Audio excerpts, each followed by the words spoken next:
Et je vous invite sans plus tarder à ouvrir l'Écriture dans l'épître de Jacques. Dans l'épître de Jacques, au chapitre 1er, et nous lirons à partir du verset 22.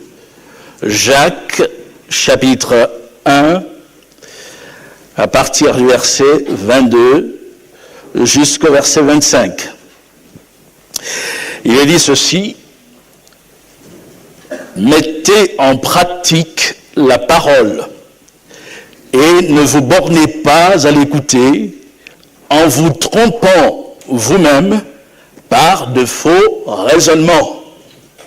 Et je m'arrête à ce mot raisonnement.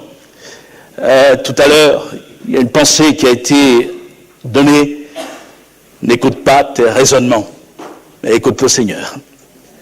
Ça va dans le même sens. La sœur ne savait pas quel passage j'allais lire ce matin.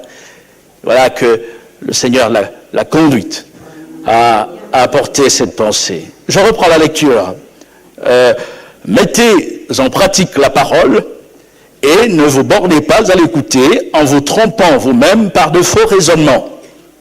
Car si quelqu'un écoute la parole et ne la met pas en pratique, il est semblable à un homme qui regarde dans un miroir son visage naturel et qui, après s'être regardé, s'en va et oublie aussitôt quel il était. Mais celui qui aura plongé le regard dans la loi parfaite, la loi de la liberté, et qui aura persévéré, n'étant pas un auditeur oublieux, mais se mettant à l'œuvre, celui-là sera heureux dans son activité. Amen. Et le Seigneur veut que nous soyons heureux. Heureux avec lui. Heureux dans le fait de le connaître personnellement et chaque jour davantage.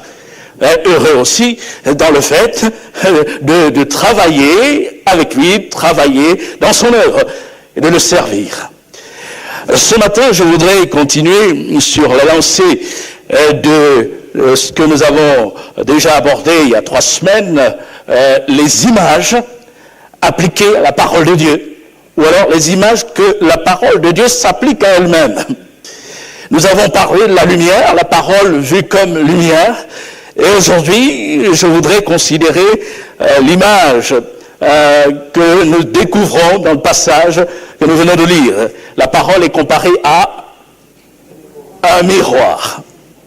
La parole de Dieu vue comme un miroir. C'est une image qui s'ancre dans la réalité de tous les jours.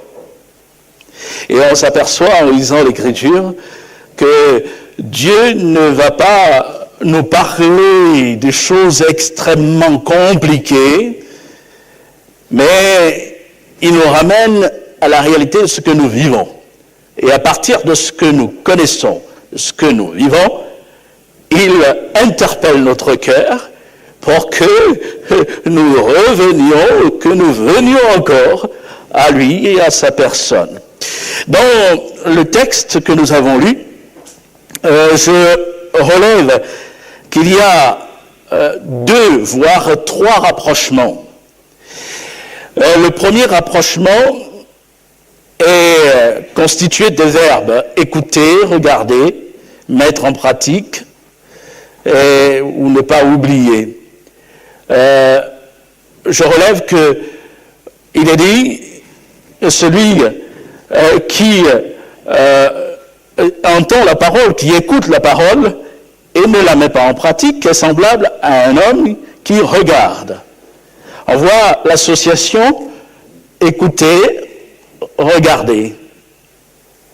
Celui qui écoute ou celui qui lit la parole de Dieu est comme quelqu'un qui regarde dans un miroir. Et on voit par la suite l'autre rapprochement est semblable à un homme qui regarde dans un miroir son visage naturel après s'être regardé et qui, après s'être regardé, s'en va et oublie aussitôt. Encore ici, ne pas mettre en pratique la parole de Dieu, la pensée exprimée, revient à être semblable à un homme qui oublie. Donc il y a cette association. Quand on ne vit pas la parole de Dieu, on ressemble à quelqu'un qui sait regarder dans un miroir, mais qui tout de suite oublie. Dans quel état il était, comment il était. Et le troisième rapprochement, c'est celui que nous venons de définir ensemble. La parole est comme un miroir. Puisqu'il est dit, regarde dans un miroir. En écoutant la parole, on est semblable à un homme ou une femme qui regarde dans un miroir. Et on voit le rapprochement parole-miroir. Et ce que je voudrais particulièrement relever ce matin, ce sont deux fonctions du miroir, deux propriétés. Et quand l'image est employée ici par Jacques, on comprend qu'il veut évoquer la propriété première du miroir. Et quelle est la propriété première d'un miroir? C'est la réflexion. Le miroir renvoie à une image. Et il renvoie l'image de ce qui est placé devant lui. Vous placez un objet devant un miroir, il renverra exactement l'image de cet objet. Vous vous placez devant un miroir, il vous renvoie votre image. Et quand on considère la réalité même du miroir, on peut dire qu'on ne peut pas tricher avec le miroir. Le miroir est fidèle. Le miroir est vrai. Et transposé à la parole de Dieu, on dira la parole de Dieu est fidèle. La parole de Dieu est vraie. Tenez, quand on regarde dans un miroir, on ne voit personne d'autre que soi-même. Je vais faire juste un petit sondage, vous solliciter rapidement. Qui ce matin s'est trouvé devant un miroir? J'en étais sûr, hein? J'en étais sûr, hein? Et vous êtes d'accord avec ce que je viens de dire? Je l'espère. Quand vous vous êtes trouvé devant le miroir, qui vous avez vu? Ben nous-mêmes. Voilà. Je me suis tenu devant un miroir ce matin et je me suis vu moi-même. Alors, je veux dire par là que, avec cette image toute simple, comme je disais, elle s'inscrit dans notre quotidien, en ce que nous vivons. Nous avons tout un enseignement. Nous sommes tous concernés par la parole de Dieu. Quand je me tiens devant la parole de Dieu, je la lis, et quand je l'écoute, je dois me voir. La parole de Dieu doit me renvoyer mon état intérieur, me voir comme je suis réellement. Et face à la parole de Dieu, je ne peux pas tricher.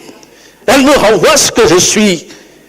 Et il est important d'intégrer cette réalité. Et en évoquant ce fait, j'en viens aussi à préciser quelles sont nos dispositions lorsque nous nous tenons en face de la parole de Dieu. Et il est important de savoir dans quelle disposition j'écoute. Jacques parle d'écouter, parce qu'à l'époque, il était très difficile que tous les membres du peuple aient en leur possession une copie de la loi.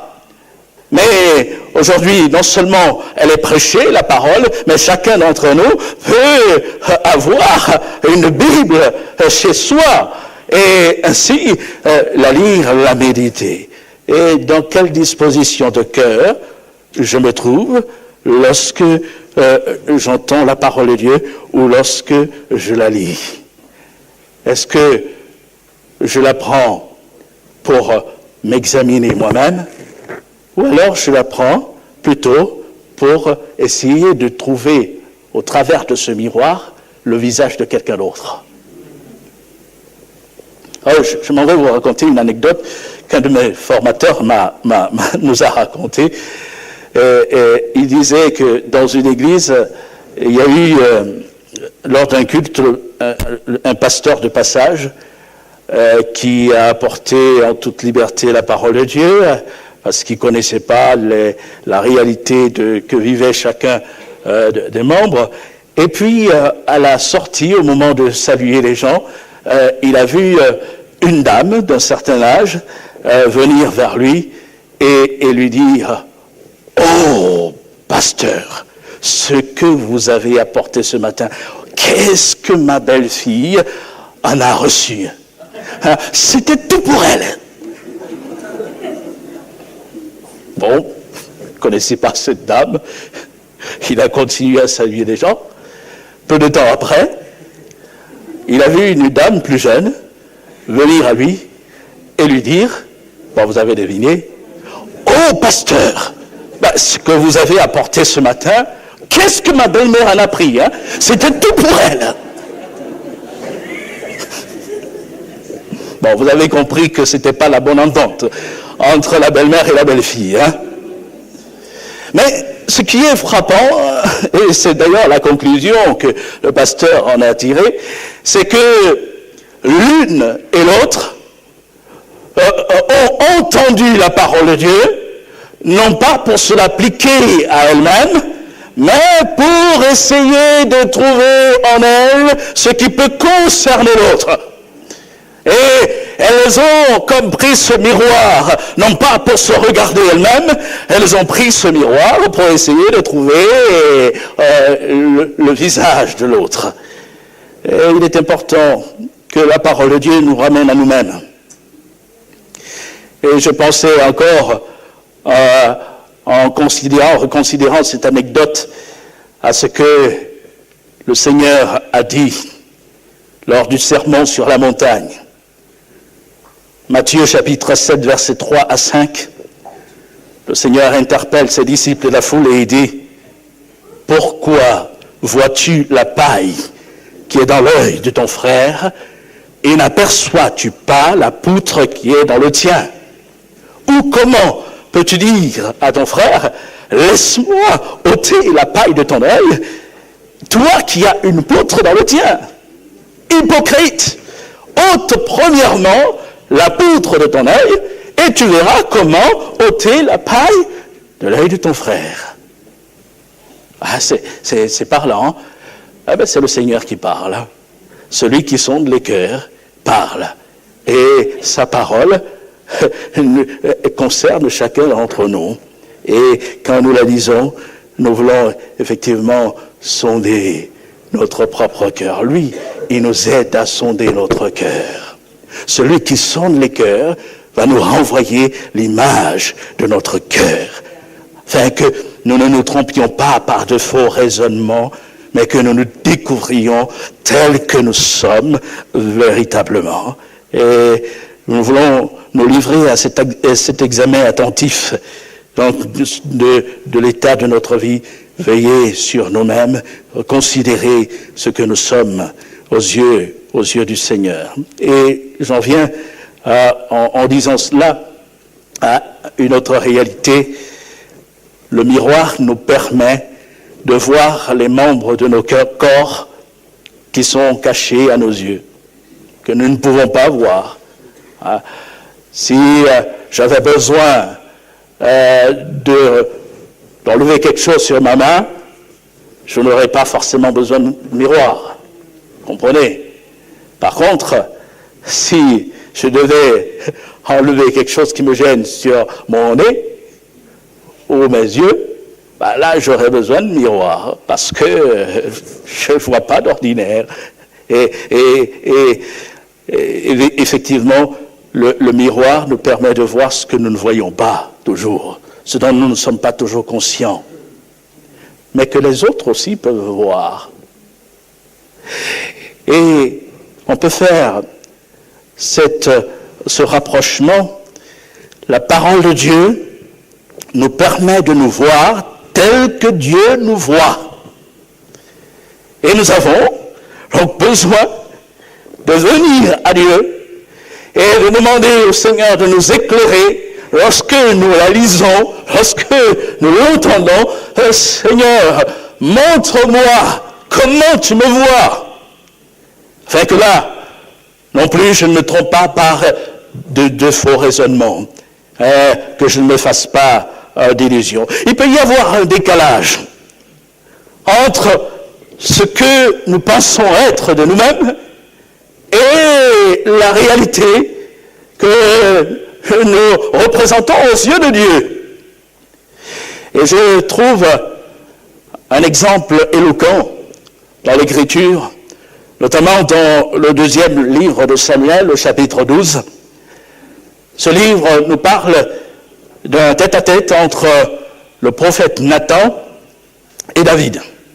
Vous savez, après que David est allé vers Bathsheba et qu'il a orchestré l'assassinat d'Uri, le mari de Bathsheba, et il est resté comme si de rien n'était, s'est caché, personne ne savait grand-chose, mais Dieu le voyait. Et l'Écriture nous dit que le prophète Nathan a été envoyé par Dieu vers David, et j'aime bien l'histoire qu'il a racontée au roi David pour l'amener à réaliser les choses.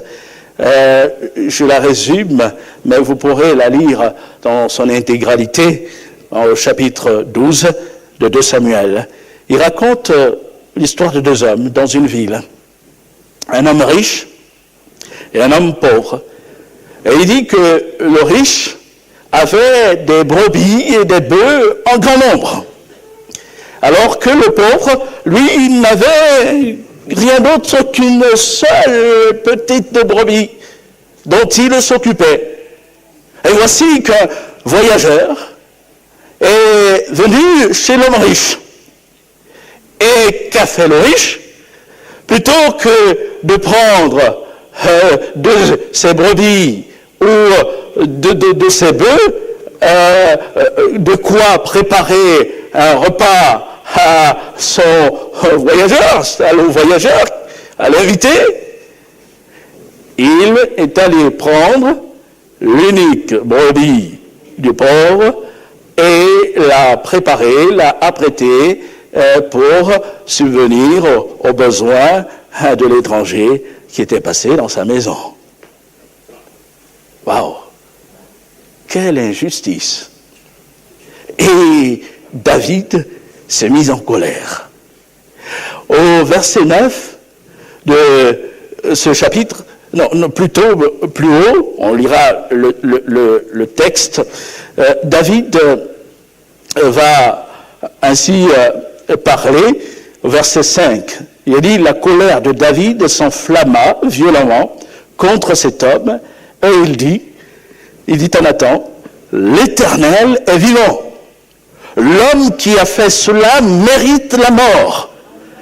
Et il rendra 4 brebis pour avoir commis cette action et pour avoir été sans pitié. La parole, la sentence sort de sa propre bouche. Et c'est là qu'on voit le tact de Dieu. Tant que David pensait que ça concernait quelqu'un d'autre, il pouvait s'indigner. Dire, mais l'Éternel est vivant. L'homme qui a fait ça mérite la mort. Et que dit Nathan? Lisons le verset qui suit, verset 7. Et Nathan dit à David, tu es cet homme-là. L'homme qui a fait cela mérite la mort. Ben, tu es cet homme-là, David, c'est toi. Et c'est frappant, Nathan va t'écrire à David comment Dieu l'a béni, comment Dieu l'a élevé au rang de roi d'Israël, comment Dieu l'a comblé de biens, de richesses, et lui a donné de la gloire, de l'autorité. Et il va même lui dire, si cela n'avait pas été suffisant, j'en aurais ajouté. Et verset 9, Dieu lui dit ceci au travers de la bouche de Nathan. Pourquoi donc as-tu méprisé la parole de l'Éternel en faisant ce qui est mal à ses yeux? Tu as frappé de l'épée Uri, le Héthien.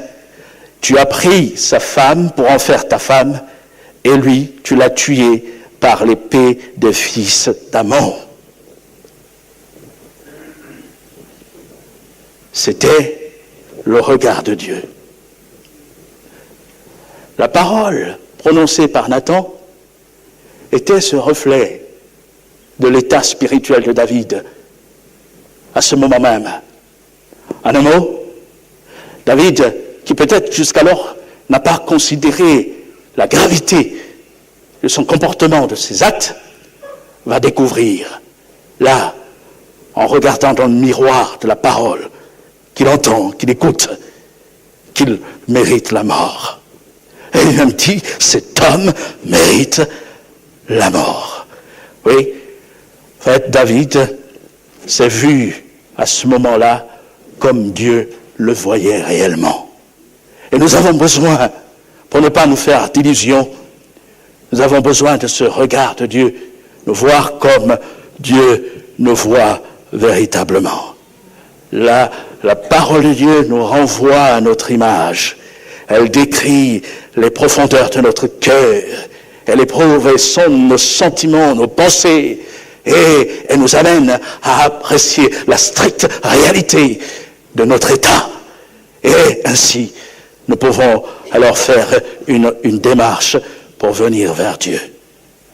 Et j'en viens à une autre fonction du miroir. Lorsqu'on se regarde dans un miroir, on corrige ce qui doit l'être. Et le miroir a aussi cette particularité de rassurer. Quand tout va bien, merci s'il vous plaît d'éteindre vos téléphones portables afin de ne pas perturber ce moment. Agir.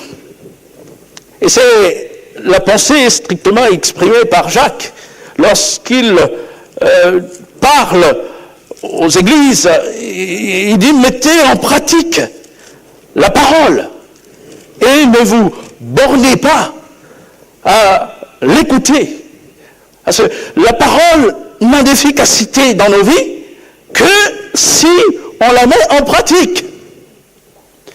Un miroir ne sera réellement utile pour nous que s'il nous amène à poser des actes pour mettre en ordre ce qui ne va pas dans la vie.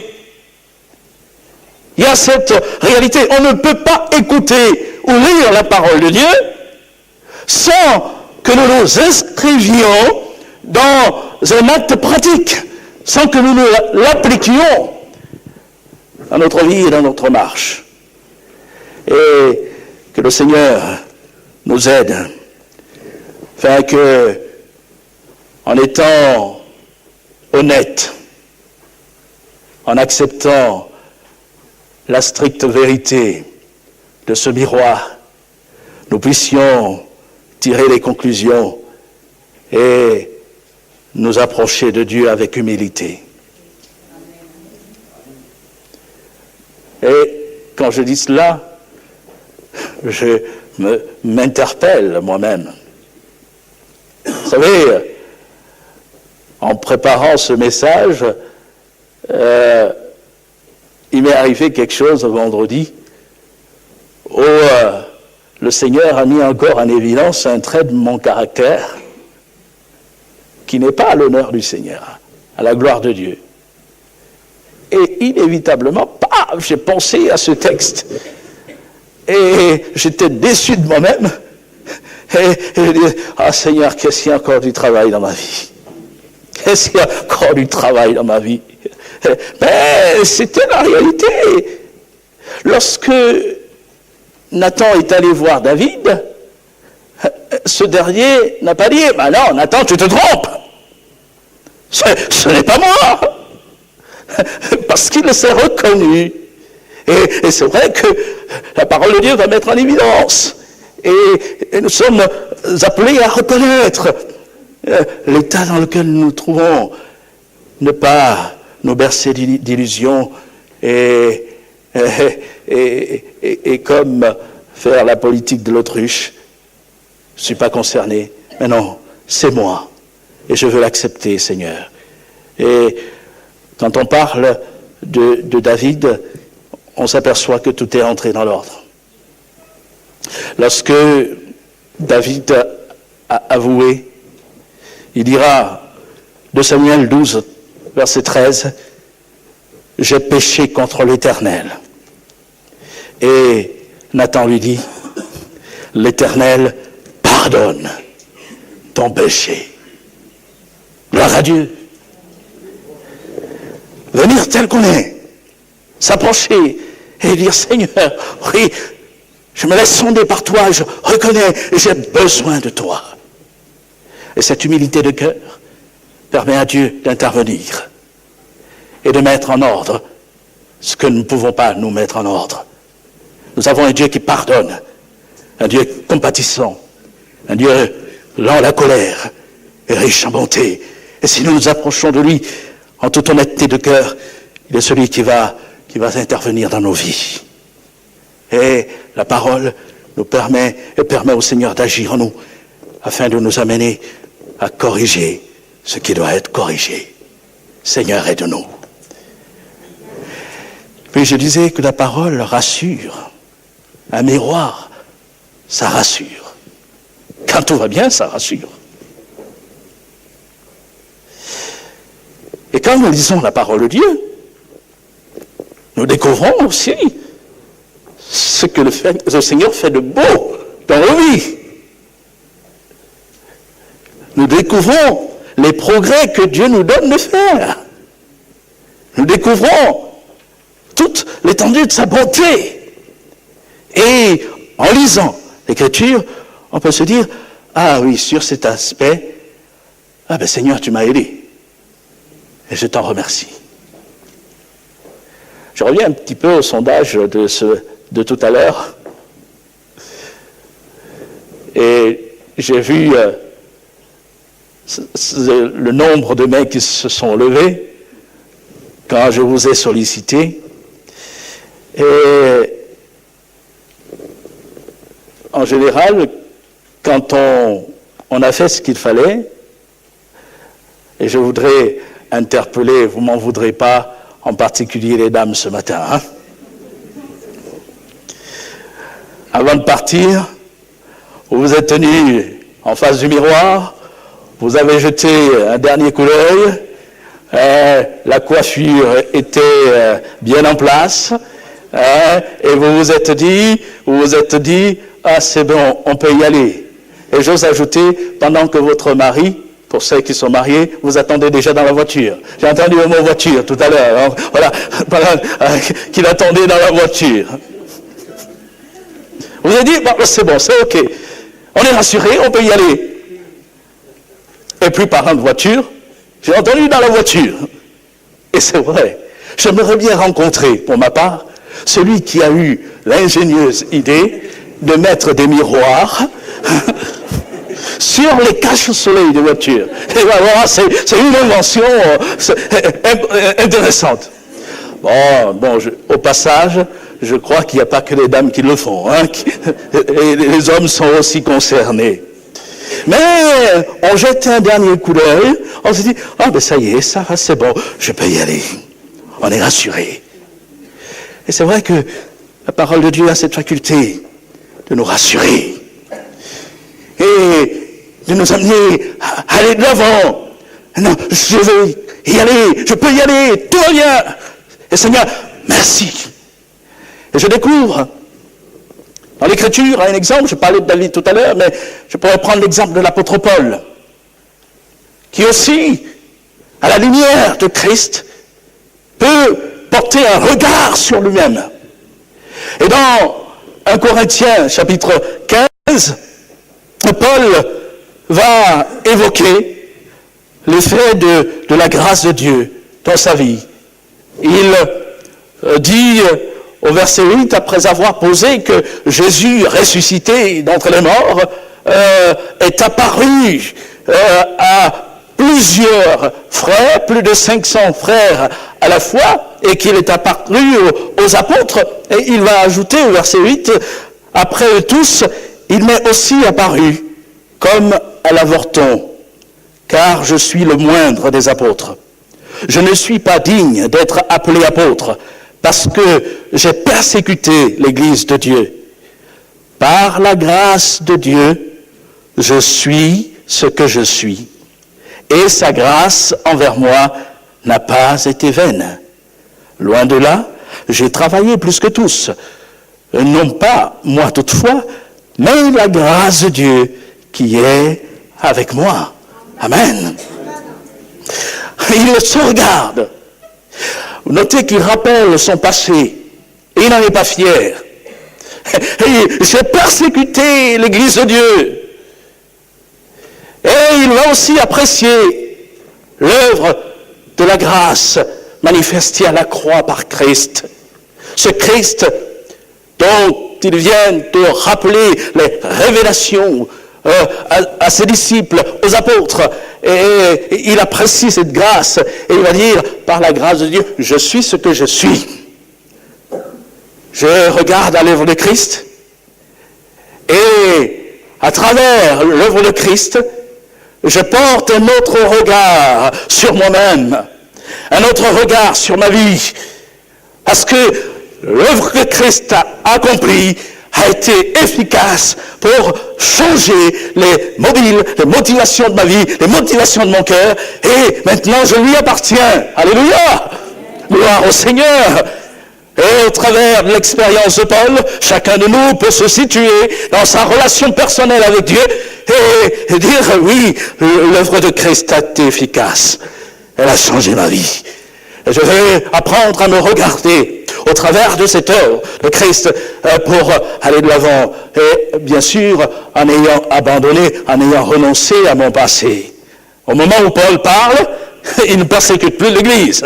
Mais il œuvre pour rassembler, pour édifier, pour construire, afin que chaque membre s'affermisse dans la personne de Christ. Et ayons cette bonne motivation, cette résolution, en lisant la parole de Dieu, l'appliquant en nous-mêmes, et qu'au travers d'elle, nous puissions apprécier toute l'étendue de la grâce du Seigneur, afin que, comme Paul, nous nous inscrivions dans la construction, dans l'édification, et qu'ensemble, nous puissions faire des progrès pour la gloire de notre Seigneur Jésus-Christ. Amen. Et il y aura encore un chemin à faire, un chemin à parcourir. Parlant de miroir, je voudrais terminer en évoquant cette autre pensée que Paul exprime. Vous savez, je disais tout à l'heure que lorsqu'on se regarde dans le miroir, on ne voit personne d'autre que soi-même. C'est vrai. J'ai été interpellé à plusieurs reprises par une pub qui passe. Ça concerne un sportif, en fait, c'est un homme qui se regarde dans le miroir. Il se place devant un miroir, il ne se voit pas lui, mais il voit le visage de Cristiano Ronaldo. En fait, il s'imagine en Cristiano Ronaldo. On dirait, bon, après ce qu'il vient de nous dire, il prend cette image, qu'est-ce que cela veut dire? Oui, bon, ça ne se passe que dans les pubs, hein, en réalité. Hein. Néanmoins, il faut comprendre la réalité exprimée. Celui qui se regarde rêve certainement de devenir Cristiano Ronaldo. En a-t-il les capacités? Peut-être pas. Mais je découvre dans 2 Corinthiens, chapitre 3, cette parole de l'apôtre Paul. Il dit, au verset 15, « Jusqu'à ce jour, quand on lit Moïse, un voile est jeté sur leur cœur. » Et il parle de ceux de son peuple qui ont rejeté le Messie. Mais lorsque les cœurs se convertissent au Seigneur, le voile est ôté. Or, le Seigneur, c'est l'Esprit. Et là où est l'Esprit du Seigneur, là est la liberté. Et il ajoute, nous tous qui le visage découvert, contemplons comme dans un miroir la gloire du Seigneur, nous sommes transformés en la même image, de gloire en gloire, comme par le Seigneur, l'Esprit. Alléluia. Nous regardons comme dans un miroir. Et qui nous regardons le visage de l'homme parfait, nous regardons la personne de Christ et nous aspirons à lui ressembler, nous aspirons à être conformes à Christ. Et l'Écriture nous dit que nous sommes transformés de gloire en gloire à la même image que Jésus. Alléluia. Que le Seigneur nous donne vraiment d'avoir ce désir ardent chaque jour de lui ressembler encore plus. Et qu'ainsi sa nature nous soit pleinement accordée pour que le témoignage que nous rendons le glorifie lui. Amen. Oh, j'aimerais qu'on prenne un temps pour prier ensemble.